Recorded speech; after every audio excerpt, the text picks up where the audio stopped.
সে আমি যতই ছাদ বাগানে ড্রাগন কমলা ফুল ফল করে সবাইকে অবাক করি না কেন, এই বর্ষাকাল এলেই বাবার সাথে আমার তুমুল অশান্তি লেগে যায়। আসলে আমাদের বাড়িটা একটু পুরনো বলে বাবা বর্ষাকাল এলেই আমাকে বলে, ছাদটা তুই ড্যাম করেই ছাড়বি, এত ভারী ভারী টব, দুদিন পর তোর এই গাছের জন্যই আমার ছাদটা যাবে।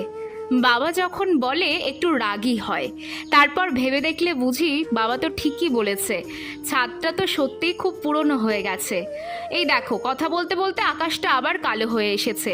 ছাদকে একটু রক্ষা করতে আমি কি করি সেটাই আজকে তোমাদের সাথে শেয়ার করি। আমি মাঝে মধ্যেই টবগুলোকে ছাদের একদিক থেকে অন্য দিকে শিফট করি, মানে বেশি দিন এক জায়গায় ভারী টব রাখি না। আর গাছগুলোকে চেষ্টা করি ছাদের একদম ধার বরাবর রাখতে। নিচে কোনো সাপোর্ট দিলে ভালো হয়, তবে এভাবেই ছাদটাকে সেফ রাখার চেষ্টা করি। তোমরাও কিন্তু করতে পারো।